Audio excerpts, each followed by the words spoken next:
오늘 말씀은 우리가 너무나 잘 알고 있는 오병이어 사건 뒤에 나오는 말씀입니다. 즉 떡 5덩어리와 물고기 2마리를 통하여 5,000명을 먹이신 놀라운 피적 뒤에 나오는 말씀인 것입니다. 그런데 여러분, 이는 단순히 떡 5덩어리와 물고기 2마리로 5,000명을 먹이신 단순한 사건이 아니라 그 전에 그분이 전하셨던 말씀 뒤에 자연스럽게 따라온 사건입니다. 그렇게 자신들을 먹이신 이분, 자신들을 치유하실 뿐만 아니라 하늘나라의 복음을 전하셨던 이분이 누구셨는가를 충분히 생각해 볼 수 있게 하는 사건이었습니다.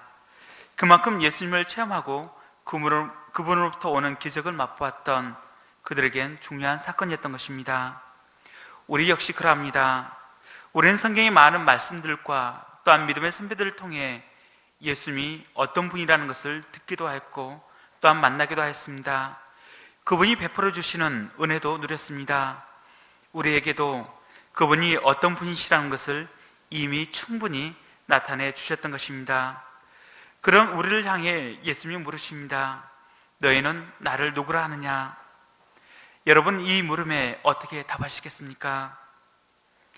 사람은 수많은 관계성 속에서 살아갑니다. 즉 만남을 통하여 그 관계성을 이루어가게 되는 것입니다. 그만큼 우리가 누구와 만나고 그 관계성을 이루어가고 지속해 가느냐는 매우 중요합니다. 그렇게 얼굴만 알고 이름만 기억할 정도의 피상적인 만남에 대해 우리는 깊은 의미를 두지는 않습니다. 그의 삶이 내 삶에 영향을 미치는 것도 작습니다. 그에 반해 짧은 만남이라 할지라도 그 만남에 의미를 부여하고 그 만남의 관계의 지속성을 이루어가게 된다면 우리의 삶은 변하게 될 것입니다. 제 삶이 그러했습니다. 제가 모세 목사님 비롯해 많은 믿음의 선배들을 만나지 못하였다면 지금의 나의 삶은 어떠할까 생각해 보게 될 때 아찔하기만 합니다. 아마 제 성격에 결혼도 못했을 것입니다. 그런데 믿음의 선배님들을 통해 그리스도를 알게 되었고 또한 믿음 안에서 결혼도 하게 되어 새 아이의 아빠가 되었습니다. 그만큼 어떤 만남을 갖고 나아가느냐에 따라 삶의 방향도 달라지게 되는 것입니다. 그리고 여기에 더하여 우리의 고백을 통해 그 관계성은 더욱더 특별해지고 깊어지게 되는 것입니다. 쉽게 말해 제가 찬희 사모님과 10년을 같은 교회에 다녔다 할지라도 믿음 안에서 서로 관계성은 좋았을지언정 특별한 관계는 맺지 못했을 것입니다. 그런데 청혼의 고백을 통하여 더 특별한 관계 속으로 발전하게 된 것입니다. 이와 같이 죄인인 우리를 사랑하셔 하늘의 모든 영광을 뒤로한 채 이 땅 가운데 낮아지신 그분의 사랑, 그 사랑의 주님과의 만남보다 더 소중하고 중요한 만남이 있을까 싶습니다. 여러분, 없지 않습니까? 예전 핸드폰 광고 카피 내용 중 이런 내용이 있었습니다. 소중한 사람과의 만남 중에는 핸드폰을 꺼두셔도 좋습니다. 이 시간 우리 역시 세상의 모든 근심과 염려를 내려놓고 우리를 만나기 위해 마음의 문을 놓고 하시는 그분께만 집중하셨으면 합니다. 그리고 그분을 향한 우리의 사랑의 고백, 신앙의 고백을 드렸으면 좋겠습니다. 그러하기 위하여 무엇보다 예수님이 나에게 어떤 분이 되시는가 자물해보며 생각해보는 이 시간이 되어지길 소망합니다. 서론이 길었는데 말씀을 보도록 하겠습니다. 예수님께서는 오병이어로 굶주린 많은 사람들을 먹이신 후 무리를 떠나 따로 기도하는 시간을 가지셨습니다. 그리고 기도가 끝나신 후 함께 있던 제자들을 향해 2가지 질문을 하셨습니다. 그 첫 번째 질문이 무엇이었습니까? 우리 다 같이 18절 말씀을 읽어보도록 하겠습니다. 18절 말씀입니다. 시작. 예수께서 따로 기도하실 때 제자들이 주와 함께 있으더니 물어 이르시되 무리가 나를 누구라 하느냐? 예수님이 먼저 무리들이 당신을 어떤 분으로 생각하고 있는지 물으셨습니다. 한 가지, 여기서 말하는 무리들은 단순한 무리들이 아닌 이미 예수님이 전한 복음이나 그분이 하신 사역을 보았거나 오병이어 사건처럼 그분이 베푼 기적을 맛보았던 무리들을 가리키고 있습니다. 곧 예수님에 대하여 전혀 들어보지 못한 자들이 아니라는 것입니다. 분명 그들 중에는 주풍병자를 고치고 회당장 야이로의 딸을 살렸던, 현장 가운데 있었던 자들도 있었고, 한손 많은 자를 고치신 것을 바로 옆에서 지켜본 자들도 있었습니다. 그런데 그들의 고백이 무엇입니까? 19절을 보시겠습니다. 대답하여 이르되 세례 요한이라 하고 더러는 엘리야라. 더러는 옛 선지자 중 후 한 사람이 살아났다 하나이다. 무리들은 예수님을 더러는 세례 요한, 더러는 엘리야, 더러는 옛 선지자 중 후 하나가 살아났다고 생각했습니다. 왜냐하면 이제껏 예수님은 병자를 고치고 죽은 자를 살며 말씀을 가르치시고 전하심으로 하나님 나라를 전파하셨기 때문입니다. 곧 죄인을 영접하고 죄사함 주시며 그대로 친구가 되어 주셨던 것입니다. 그러했기에 이런 예수님을 보고 어떤 사람들은 상한 심정으로 회개 세례를 전파한 세례 요한이라 생각했었고, 어떤 이들은 백성들의 마음을 하나님께로 돌이킨 엘리야라 여겼던 것입니다. 또한 더러는 회개와 구원의 말씀을 전파한 선지자 중 하나가 살아났다 여기기도 하였던 것입니다. 그들은 모두 예수님께 대해서 호의적인 대답을 하였습니다. 예수님을 나쁘게 말하지는 않았습니다. 대부분 사람들이 예수님에 대해서 좋은 감정을 가지고 있었습니다. 그러나 무리들의 한계점은 무엇입니까? 그것은 예수님에 대해서 정확하게 알지는 못했다는 것입니다. 왜냐하면 그들은 예수님을 만났지만 예수님을 피상적으로밖에 만나지 못했기 때문입니다. 예수님의 인간적인 측면만 봤지 영적인 측면은 보지 못했다는 것입니다. 단지 좋고 뛰어난 분, 인간 중에 누구도 범접하지 못할 지고지순한 분으로만 생각하였지, 그분 안에 있는 신성과 날 위해 오신 구원자라는 것을 받아들이지는 못했다는 것입니다. 그럼 이 예수님은 어떤 분이십니까? 이제 예수님은 제자들에게 물으십니다. 우리 다 같이 20절 말씀을 읽어보도록 하겠습니다. 20절 말씀입니다. 시작. 예수께서 이르시되 너희는 나를 누구라 하느냐? 베드로가 대답하여 이르되 하나님의 그리스도 신이다 하니 아멘. 예수님이 이처럼 물으심은 제자들의 인격적인 체험과 개인적인 신앙을 물으시는 것입니다. 꼭 개인적인 답을 요구하시는 질문인 것입니다. 다른 사람이야 어떻게 생각하든 내가 따르고 배우고 체험한 예수님은 어떤 분이신가, 분명한 개인 신앙에 대해 묻고 계시는 것입니다. 그렇게 예수님께서는 제자들에게 물으셨던 것입니다. 너희는 나를 누구라 하느냐? 곧 너희는 나를 어떻게 바라보고 있느냐? 너희들에게 있어서 나는 어떤 존재가 되느냐? 너희들의 인생에 있어서 나는 도대체 무슨 의미가 있느냐? 라고 묻고 계시는 것입니다. 여러분들에게 있어 예수님은 어떤 분이 되십니까? 우리 모두는 너무나 잘 알고 있지만 이에 대해 선뜻 대답하기는 쉽지 않습니다. 예수님의 11 제자에게도 그러하지 않았나 싶습니다. 예수님의 질문에 내가 믿고 따르는 예수님에 대하여 생각을 정리하는 동안 먼저 앞서 고백한 이가 있었습니다. 바로 수제자 베드로였습니다. 베드로는 조금도 망설임 없이 하나님의 그리스도 되심을 담대히 고백하였습니다. 그리스도란 약속된 메시아, 즉 구원자란 뜻입니다. 베드로는 이전에 누가복음 5장에서 그런 고백을 한 적이 있습니다. 주여 나를 떠나소서, 나는 죄인이로소이다.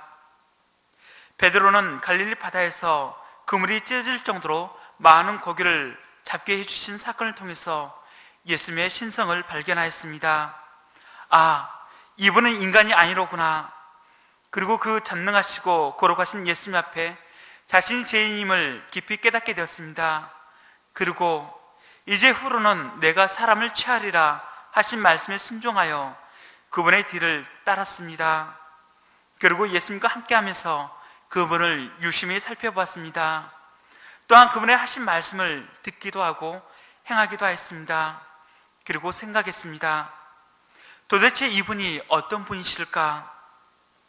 다른 사람은 그저 그때그때 예수님의 기적을 보고 즐기고 감탄할 뿐이었지만, 또한 좋은 말씀 듣고 감동받는 것으로 만족했지만, 그러나 베드로는 달랐습니다.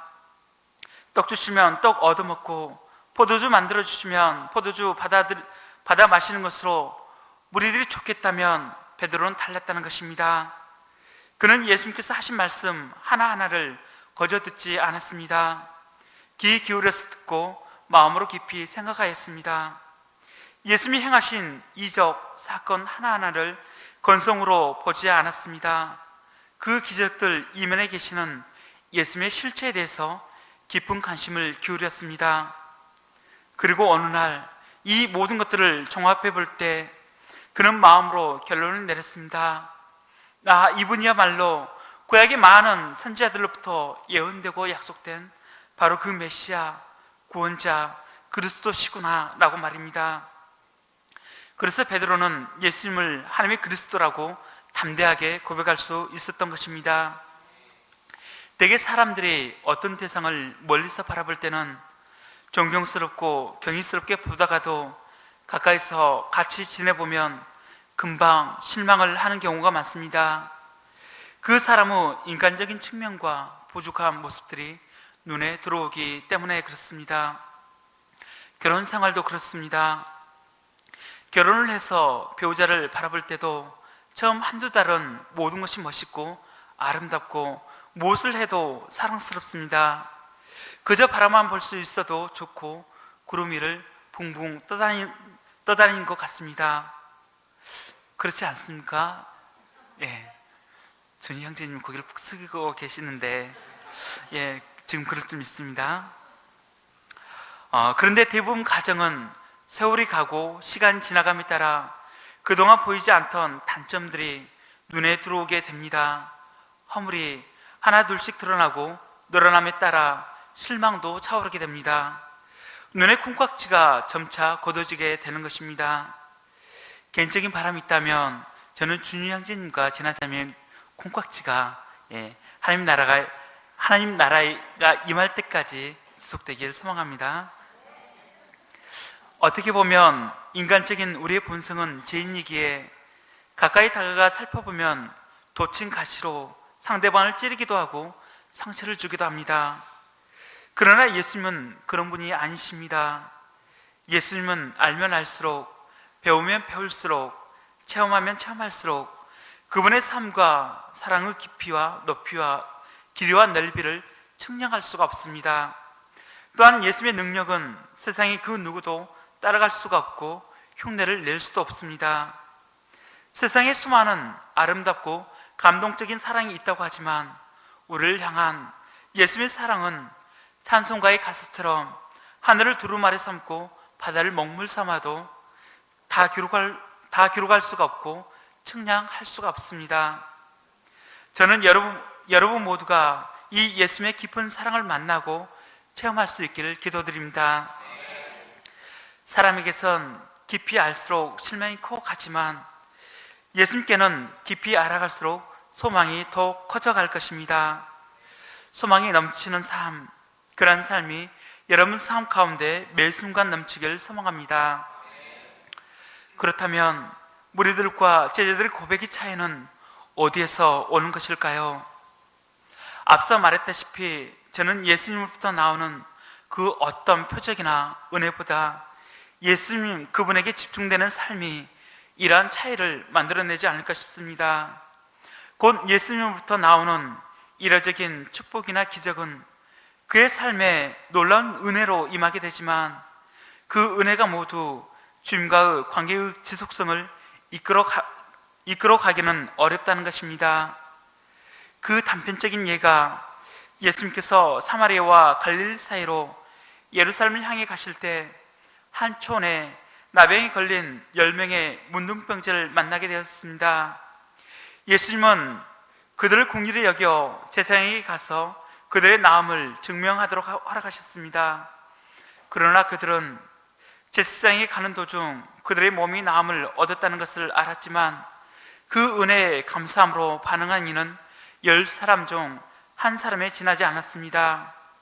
아무리 큰 은혜를 입었다 해도, 아무리 큰 기적이 자신에게 이루어졌다 해도 그 은혜를 자신 안에 갈무리하지 못하면 그 은혜는 이루어진 것으로 끝나고 말 것입니다.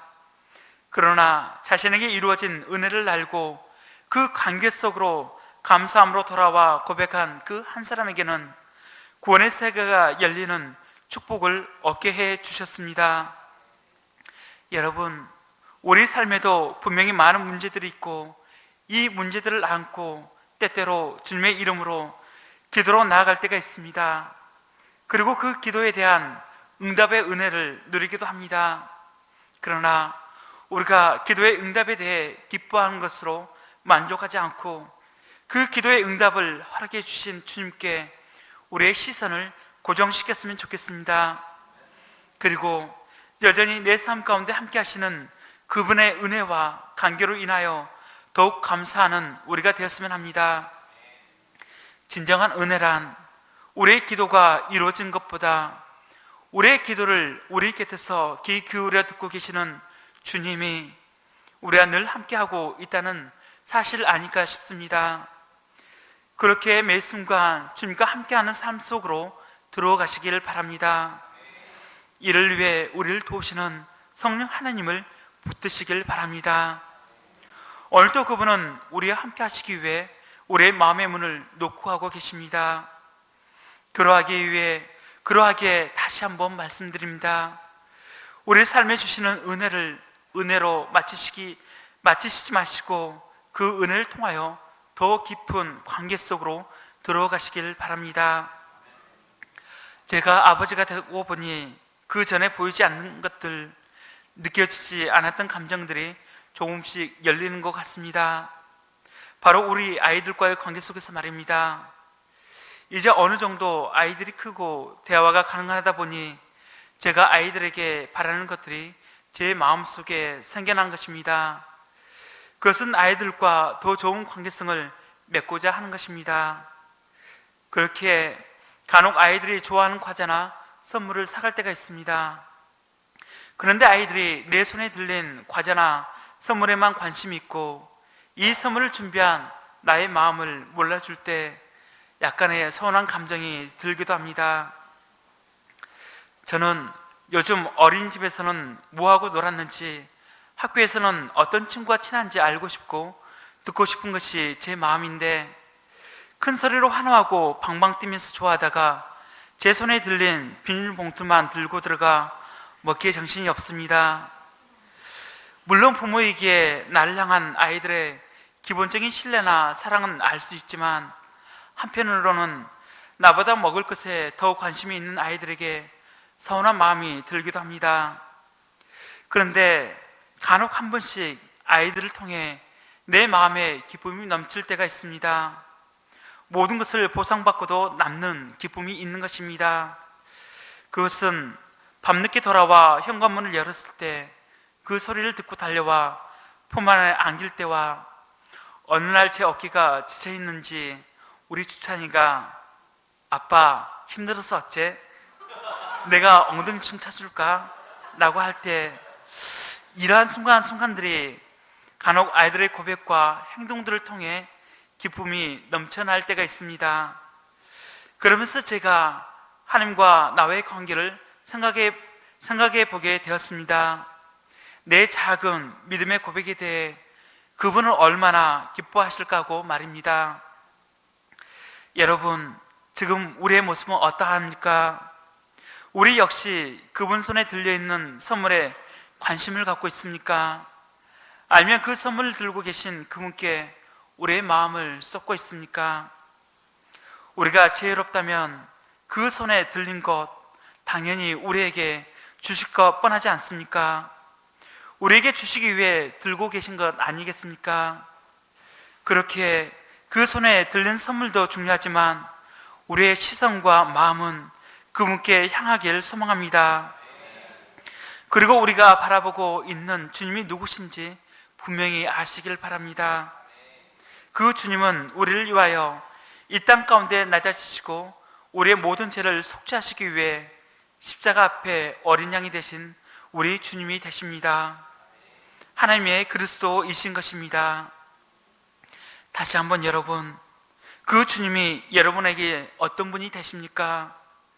너는 나를 누구라 하느냐 물으신다면 어떤 대답을 하시겠습니까?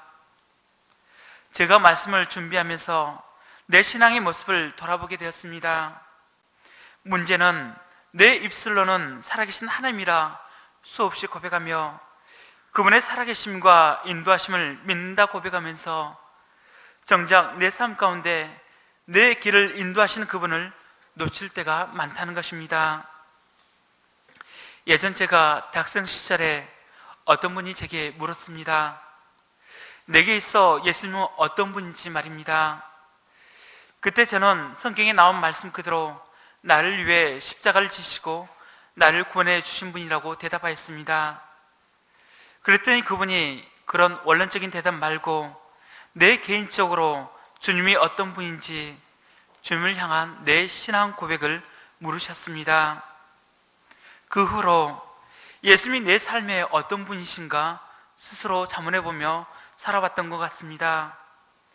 분명한 것은 큰 틀 내서 주님이 어떤 분인지 분명하게 대답할 수 있었지만 살아계셔서 오늘 내게 임하신 주님은 어떤 분이신지 놓칠 때가 많다는 것입니다. 요즘 내게 있어 예수님은 누구신가? 요즘 너와 함께 있어 너를 인도하는 나를 너는 어떻게 바라보고 있는가? 삶의 문제가 힘들 때, 기도의 응답이 느리다고 생각될 때, 특히 우리는 그때 주님의 손에 들린 기도의 응답만을 바라보며 그 응답에 우리의 온 마음을 뺏길 때가 많습니다. 꼭 큰 틀 속에서 내 삶을 인도하시는 주님보다 지금 당장 그 문제를 해결할 수 있는 선물만을 바랄 때가 너무 많다는 것입니다. 손에 들린 선물보다 선물을 주시기 위해 다가오시고 기다리시는 그분께 우리의 시선을 맞췄으면 좋겠습니다. 그리고 그 주님께 여러분의 마음을 고백하시길 바랍니다. 힘이 드시면 힘이 든 대로, 마음이 아프시면 아프신 그대로 고백하시길 바랍니다. 그리고 그 삶의 문제에서 건져내시고 구원하실 구원자 되시는 주님을 깊이 신뢰하며 기도드리시길 바랍니다. 우리는 이러한 삶의 모습을 통하여 또한 기도라는 믿음의 고백을 통하여 그분과 더욱더 친밀한 관계 속으로 들어가게 될 것입니다. 그리고 우리의 믿음의 고백을 기뻐 받으시고 그 믿음의 고백을 바탕으로 역사하실 것입니다. 예수님께서는 베드로의 신앙 고백을 기뻐 받으셨습니다. 마태복음 16장 17절에서 19절을 보시면 우리 다 함께 읽어보도록 하겠습니다. 시작. 예수께서 대답하여 이르시되 바요나 시몬아 내가 복이 있도다.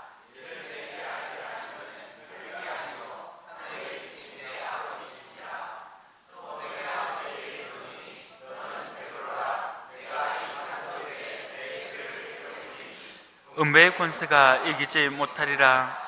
내가 천국 열쇠를 내게 주리니 내가 땅에서 무엇이든지 매면 하늘에서도 매일 것이요 내가 땅에서 무엇이든지 풀면 하늘에서도 풀리라 하시고 아멘.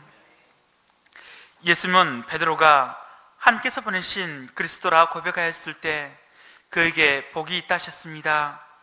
이는 아무나 예수님을 자신의 그리스도라 고백할 수 없기 때문입니다. 왜냐하면 이는 하나님께서 택하시고 계시해 주신 사람만이 예수님을 자신의 그리스도로 영접하고 고백할 수 있기 때문에 그렇습니다. 그렇게 우리가 예수님을 우리의 그리스도로 영접하고 고백할 수 있다면 우리는 하늘의 복을 받고 있는 축복된 사람들인 것입니다. 또한 예수님은 자신을 그리스도로 영접하고 고백하는 사람들을 위해 자신의 몸된 교회를 세우겠다 약속해 주셨습니다.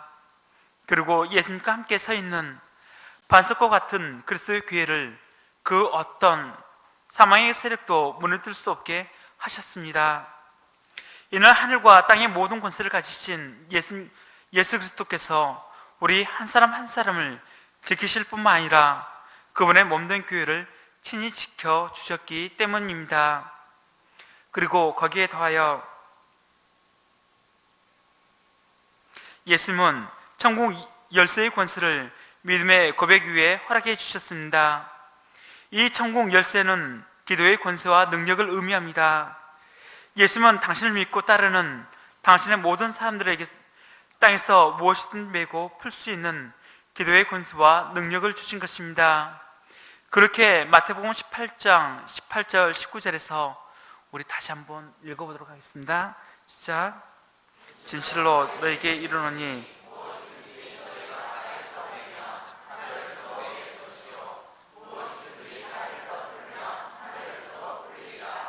진실로 다시 너에게 이르노니 너희 중에 두 사람이 땅에서 합심하여 무엇이든지 구하면 하늘에 계신 내 아버지께서 그들을 위하여 이루게 하시리라. 아멘. 이처럼 예수님은 우리의 믿음의 고백을 기뻐하십니다. 그리고 비로소야 그분은 그리스도로서 당신이 감당해야 할 일과 그리스도를 따르는 우리들에게 우리가 감당해야 할 일들을 말씀해 주십니다. 먼저는 당신이 그리스도 되심을 나타내시며 앞으로 그리스도로서 그분이 하실 일이 무엇이라 말씀하고 계십니까? 우리 22절 말씀 한번 읽어보도록 하겠습니다. 시작. 이르시되 인자가 많은 고난을 받고 장로들과 대제사장들과 서기관들에게 버림받아 죽임을 당하고 제3일에 살아나야 하리라 하시고, 예수님은 베드로의 하나님의 그리스도 신이다라는 고백 후에 비로소 그리스도로서 자신이 해야 할 비밀한 세계를 말씀해 주셨는데, 이는 우리가 잘 알고 있듯 그동안 이스라엘 민족들이 꿈꾸고 소망하였던 메시아의 모습과는 너무나 다른 모습이었습니다. 그것은 너무나 험할 정도 죽음처럼 보여지고 모든 소망을 저버리게 하는 죽음처럼 보이기도 했습니다. 그러나 어떻습니까? 예수님의 죽음이 죽음으로 끝났습니까? 아닙니다. 이는 죽음의 권세를 파하시고 3일 만에 부활하신 놀라운 능력으로 나타나게 될 것을 말씀해 주고 계시는 것입니다. 그렇게 너는 나를 누구라 하느냐 물으신 고백 위에 우리가 단단히 서 있어야 하는 것입니다. 그리고 우리가 감당하며 걸어갈 길을 바라봐야 할 것입니다. 그렇다면 그 길이 어떠합니까? 예수님이 뭐라 말씀하셨는지 23절 말씀 읽어보도록 하겠습니다. 시작. 또 무리에게 이르시되 아무든지 나를 따라오려거든 자기를 부인하고 날마다 제 십자가를 지고 나를 따를 것이니라. 아멘. 예수님은 우리에게 이 말씀을 하시고 또 누구든지라고 말씀하시므로 예수님을 따르고자 하는 자는 예외 없이 반드시 자기를 부인하고 날마다 제 십자가를 지고 예수님을 쫓아야 함을 말해주고 계십니다. 또 예수님은 아무든지 나를 따라오려거든 말씀하시므로, 곧 영어 성경을 보면 if라는 가정법으로 시작하는데, 이는 자기 부인과 자기 십자가도 누군가가 시켜서 하는 것이 아닌 우리 스스로 자발성을 가지고 하기를 원하신다는 것입니다. 그러면 자기를 부인하고 제 십자가를 진다는 것은 무엇을 의미합니까? 첫째, 자기 부인이란 한마디로 제약된 자아가 죽는 것을 의미합니다. 곧 자기 부인이란 자기의 개성이나 인격을 부인하는 것이 아닙니다. 이는 자기 생각, 자기 계획 등 자기를 중심한 것에서 예수님을 중심한 것으로 삶의 중심을 방향 전환하는 것을 의미하는 것입니다. 왜냐하면 제약된 우리에게 자기 중심적인 삶이란 제약된 삶 중심으로 들어가는 것과 같기 때문입니다. 그렇게 우리가 아무리 사람들이 보기에 선한 일을 많이 할지라도 그것이 하나님의 영광을 위한 것이 아니고 자기 영광을 위한 것일 때 이는 큰 죄가 되는 것입니다. 자기를 부인한다는 것은 이러한 자기 중심성을 부인하는 것입니다. 자기가 온전히 죽고 그리스도께서 내 안에 살게 함으로써 그 삶의 중심이 그리스도가 되게 하는 것을 말합니다. 다시 말하면 자기 부인을 통해서 그리스도와 연합하는 것을 의미하는 것입니다. 여기에는 자기를 나타내고자 하는 교만이 없습니다. 자기를 자랑하지도 않습니다. 자기가 살고자 몸부림치지도 않습니다. 다만 그리스도만을 의지하고 그리스도만을 자랑하고 그리스도께 영광을 돌리는 것입니다. 둘째, 자기 십자가를 진다는 것은 누군가 대신 지어주는 것이 아니라 나만이 감당해야 할 십자가가 있다는 것입니다. 그것도 오늘 하루만 감당하고 내일 내려놓는 것이 아니라 날마다 감당하며 져야 한다는 것입니다. 우리가 감당해야 할 이 십자가에 대해서 더 구체적으로 이야기하지는 않겠습니다. 아마 그 누구보다 우리 자신이 감당해야 할 십자가에 대해서 잘 알지 않을까 싶습니다. 단지 어떤 분에게는 그것이 직장과 양육과 전도와 같은 사명의 십자가가 될 수도 있겠고, 어떤 분에게는 그것이 관계의 십자가가 될 수도 있을 것입니다. 또 어떤 분에게는 섬김과 봉사의 십자가가 될 수도 있습니다. 이처럼 우리 각자에게는 우리가 날마다 감당해야 할 십자가가 있습니다. 그런데 중요한 것은 그 모든 것이 하나님께 향하여야 한다는 것입니다. 물론 이것이 쉽지만은 않습니다. 그렇게 예수님께서는 나의 멍에를 메고 내게 배우라 말씀해 주신 것입니다. 우리가 그리스도와 연합하고자 그 십자가를 붙들 때 주님께서 그 십자가를 붙들 힘을 우리 가운데 주실 줄 믿습니다. 그렇게 한 번뿐인 우리의 삶 어떻게 살아야 하겠습니까? 예수님은 사람이 만일 온 천하를 얻고도 자기를 잃든지 빼앗기든지 하면 무엇이 유익하리요 하셨습니다. 예수님은 자기 인생보다 더 소중한 것은 없다고 하십니다. 그러므로 온 천하를 얻고 자기를 잃든지 빼앗기면 자신에게 무엇이 유익하냐 말씀하시는 것입니다. 우리의 인생 단 한 번뿐입니다. 그 한 번뿐인 인생, 여러분은 무엇을 채우고 얻기 위해 살아가십니까? 만약 우리가 그리스도를 위하여 살다가 그리스도인으로 죽는다면 후회 없는 삶 아닐까 싶습니다. 그리고 그런 삶을 산 당신의 자녀들을 향해 그분께서 영광으로 다시 오실 그날 우리를 부끄러워하지 아니하시고 두 팔 벌려 반겨주실 줄 믿습니다. 말씀을 맺도록 하겠습니다. 예수님은 여러분에게 있어 어떤 분이 되십니까? 예수님께서 너는 나를 누구라 하느냐 물으신다면 어떤 신앙의 고백을 드리시겠습니까? 예수님은 우리 각각 또한 각자의 삶 가운데 찾아오셔서 지금도 우리와 함께 하십니다. 우리 삶의 여전한 하나님의 그리스도 되십니다. 그렇게 다른 사람이 예수님을 어떻게 생각하든 세상 사람들이 예수님을 어떻게 바라보든 그것은 중요하지 않습니다. 다른 사람이야 어떻게 생각한다 할지라도 우리에게는 예수님이 우리의 유일한 구원자 되시며 메시아요 참 경배의 대상이 되십니다. 저희들이 날마다 이 주님을 나의 그리스도로 고백함으로 천국의 문이 열리는 감격과 기쁨을 체험할 수 있길 기도합니다. 또한 날마다 자기를 부인하고 자기 십자가를 지고 예수님을 따름으로 예수님을 닮고 예수님의 영광을 드러내는 그리스도인 되시길 이 시간 기도드리며 말씀을 마치도록 하겠습니다. 아멘. 예, 우리 시간이 약간 지났지만 요즘 말씀 20절 읽고 주여 외치고 한 짧게 통성으로 기도드렸으면 좋겠습니다. 시작. 예수께서 이르시되 너희는 나를 누구라 하느냐? 베드로가 대답하여 이르되 하나님의 그리스도 신이다 하니. 아멘. 주여 외치고 통성으로 기도드리겠습니다.